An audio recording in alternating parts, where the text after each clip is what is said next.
Market में आज क्या है? मार्केट में पिछले दिन जो है यानी कि फ्राइडे के दिन गिरावट बहुत तेज थी और 25,471 पे मार्केट क्लोज हुआ था। मार्केट अभी भी अगर नीचे आती है तो आपको एक लाइन जो है वो 24,580 का एक गिरावट होता है तो 24,580 तक आ सकता है जो ये लाइन है। लेकिन हो सकता है, अब आपको देखना पड़ेगा कि ओपन कहाँ पे होता है। हो सकता है कि यहीं से ओपन होकर के ये ऊपर की तरफ चला जाए और अपना पॉजिटिव सेंटिमेंट जो है बनाए रखे, है ना। क्योंकि मार्केट में न्यूज़ बहुत अलग अलग तरीके की आ रही है। कभी न्यूज़ आती है कि भारत पे जो पड़ने वाला टैक्स है उसका जो वहाँ मतलब जो एवरेज है वो 12% के आसपास है, क्योंकि जो इलेक्ट्रॉनिक सामान है वो 40% अमेरिका को जो है एक्सपोर्ट होता है इंडिया से, और उस पर तो 0% का टैक्स लग रहा है। तो टोटल एवरेज देखा जाए तो 12 से 13% का लग रहा है।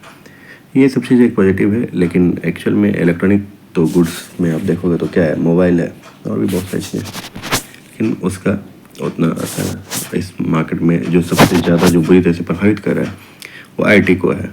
आईटी की वजह से मार्केट गिरे जा रहा है और आईटी में एंथ्रोपिक्स का जो इफेक्ट है वो आपको दिख रहा है लगातार, जो मार्केट को संभलने नहीं दे रहा है। क्योंकि आईटी के कुछ जब तक नई चीज़ें नहीं दिख के आएंगी कि उससे बचने का क्या तरीका है आईटी सेक्टर को, क्या कि सारा का सारा क्लाउड जो है आईटी जो एंथ्रोपिक क्लाउड है वो सारे क्या वाइट कॉलर जॉब को खा जाएगी क्या, जो मिडिल क्लास जो अधिकतर जो उस पर डिपेंडेंट है, जो आईटी की जो पूरी सर्विस है वो पूरी की पूरी जो है कंपनियों में बैक ऑफिस से लेकर के फाइनेंस से रिलेटेड मतलब जो भी है ये ख़त्म हो सकती है।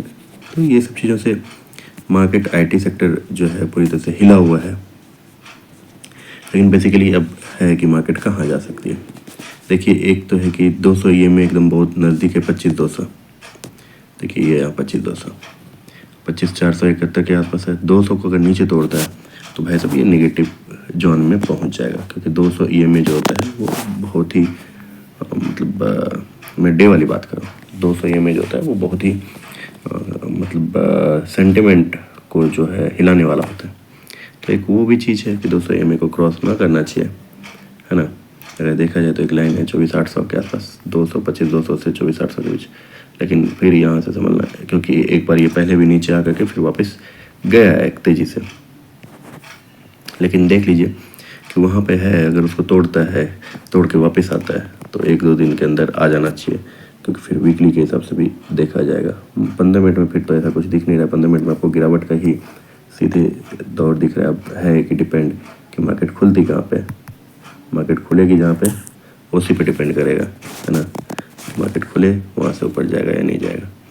तो अभी आप जो है ऊपर जाने पे डायरेक्ट जो है बाय का ना करें, ऊपर जाने पे सेल की तरफ ही ज़्यादा रहें, क्योंकि अभी तक कोई न्यूज़ जब तक नहीं आती अच्छी तब तक आपको हाई पे सेल ही करना है ना।